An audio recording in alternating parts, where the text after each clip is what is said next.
Hello everyone and welcome to my video on situational item builds on Zyra. It's far too tempting to get into the habit of building the same items every game. Doing so limits your effectiveness because Zyra is capable of many different playstyles. I'll talk a bit about some different item builds for Zyra mid, when to use them and some choices you can make, and then proceed to talk about Zyra support, which has fewer options but still some interesting things to talk about. Check the timestamps below if you want to skip to a specific section. So Zyra mid has three very different and strong playstyles: burst, damage over time, and poke. How much you succeed at any one of these depends on your item builds and how you play the game. In short, burst is good against assassins, sustained damage against tanks, and poke against squishy teams. We'll start by talking about Burst Zyra. This is slightly weaker after the rework, but still incredibly strong. This is great against assassins because the items that give you burst also give a good amount of health, so it's easier to kill them quickly and easier to survive as well. Your primary goal with this build is to get health, flat penetration, and a hex tech item to maximize your burst and survivability. A typical burst build would look like this: rushing a hex tech item, either Protobelt or GLP, and an optional defensive item, either Zhonya's or Abyssal, and then building into Sork Boots, Liandry's, Void Staff, and Death Cap. The main question then becomes, which hex tech item do you get? They do very comparable damage, but Protobelt gives CDR and a small dash, whereas GLP gives mana and a small slow. I'm personally partial to the Protobelt because I usually don't have mana issues and I don't like to build much CDR outside of Protobelt, so it really comes in handy, but both options are very good. Choose whatever your heart desires. So the next build for Zyra mid is sustained damage. This is great against tankier teams where poke will do very little and they can survive your burst. This build focuses on building CDR, percent penetration, percent health damage, and peel. As you will need CDR, you have an option to either build Melyn and Sork Boots or get CDR Boots and free up a slot for a situational item. Either way, I also suggest running 20% CDR in your rune page with glyphs and 1 quint. So the question of getting Morellas and Sork Boots or CDR Boots and some other items is an interesting one. I don't personally like CDR Boots or Melyn, but you need to get some CDR from somewhere against a tanky team, otherwise your damage will fall off throughout the fight.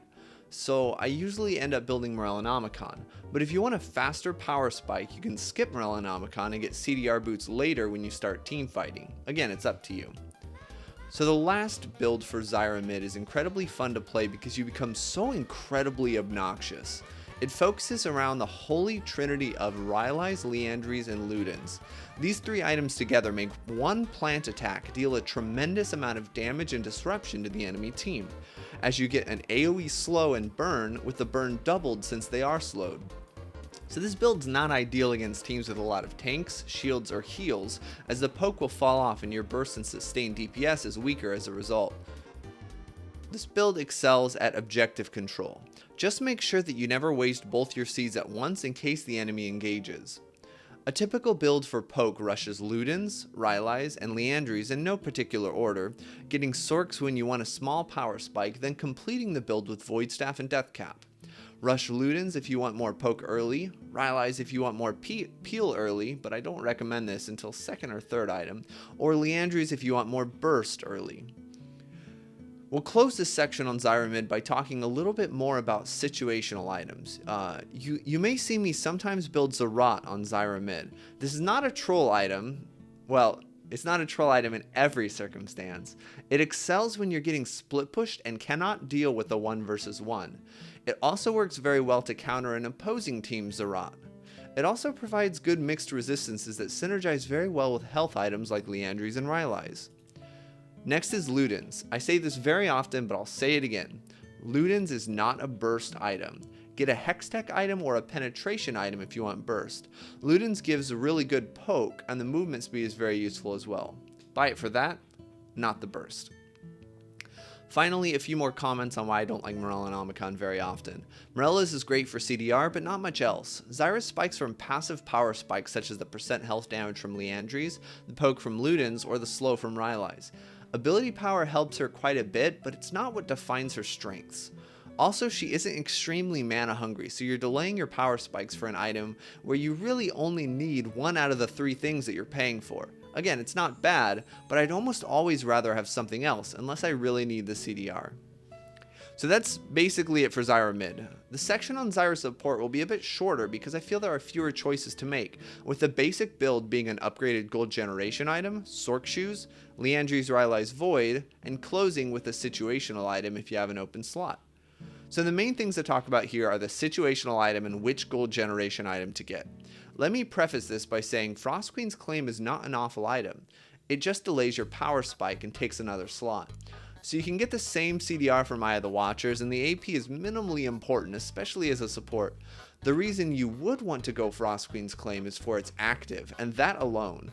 If you're against a team where you're scared to check a brush, Frost Queen's Claim is incredibly useful and beneficial. You buy this item for the active. If you need it, get it. If you don't buy the item. Alright. One other thing I should talk about also is the order on which you get Liandry's Rylai's Void. Liandry's is best to rush for damage, because the percent health damage doesn't matter what level you are. It doesn't matter how much AP you have. That percent health damage is always going to be effective. So it's the best thing you want to get for damage. Rylai's is good as well, but that's not going to give you very much damage at all. It's going to help you peel for your team. It's going to help you get picks. It's going to help you get engages. So Rylai's rushes is good as well, but just know that you're going to be lacking a little bit of damage from if you went Liandry's. And then you can get a Void Staff early if you want more burst, and they're stacking resistances, but I usually like to get Rylai's and Liandry's first to be more useful in like longer team fights and helping my team, rather than the maximum amount of burst I can get. So that's kind of the idea for those three items. Finally, if you get Frost Queen's Claim, that's your full build. If you don't, you have a situational item. Common things to fill this situational slot are pink wards against champions like Evelynn, Wukong, Kha'Zix Vayne, champions where you need pink wards to see these stealth champions. You can get Luden's Echo against squishy teams to poke them, Melyn against tanky teams to do more damage over time, a defensive item if you can't stop feeding, or a Banner of Command or Zyra for wave control. All of these items are good. Just find the specific time where you decide to build it. And don't build a Hex Tech item as support, as you're under leveled with very little AP, so it's not going to scale very well, and it's not really cost effective. Also, don't build Death Cap as support unless you're extremely fed.